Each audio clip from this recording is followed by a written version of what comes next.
बरं एवढं हाडा आलं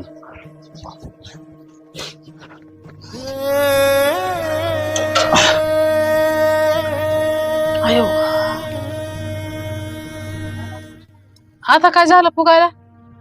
काय ना मग जेवा की आता पाणी आणलंय नको मला उशीर झाला म्हणून मग तू काय म्हणली काय? बाजारून आणलं खायचं संपलंय होय मग काय झालंय? हा मग काय झालंय? संपलंय होय चल बरं मला सांग काय झालं आता? ये की इकडं हे कुठनं आलं आणि कुठं होतं ही? आबाळातनं पडलं का जे अजून आलं तर मला काय माहिती कुठं ठेवलं होतं तिनं?